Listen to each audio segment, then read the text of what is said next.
حد قالك قبل كده ان سر النجاح هو نفسه سر الفشل؟ غريبة صح؟ طب اسمع الحكاية. اكتر من 90% من الناس بيبدأوا طريق جديد بحماس وبس، ليه بيفشلوا؟ وليه 10% بس اللي بيكملوا مع ان الفرصة قدام كل ونفس الاتنين نفس الظروف في نفس الطريق، بس واحد بينجح وواحد بيقع؟ الكاتب سيس جويدن بيقول في كتابه الذئاب او المنخفض، بيشرح حاجة خطيرة جدا، والموضوع مش رأي، ده باكدو ساينس.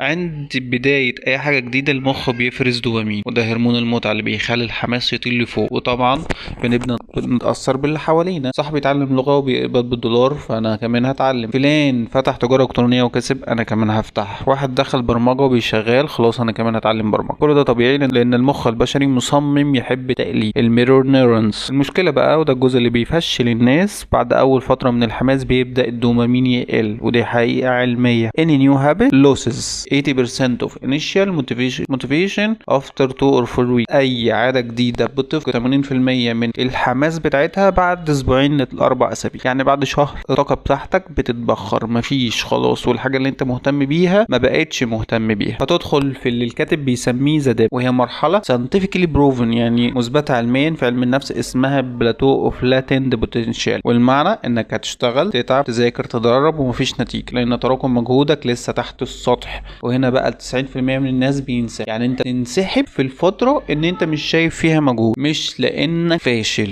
لا، لان المخ بيكره الشغل اللي ما فيهوش نتيجه فوريه، instant gratification bias. فيبداوا يشكوا، انا فاشل، انا اخترت الطريق الغلط، ليه ما فيش نتيجه مع اني بشتغل. لكن الحقيقه العلميه اللي ما حدش بيقولها، اي مهاره او مشروع بيمر بالمرحله دي، السايلنت جروث، قبل الانفجار.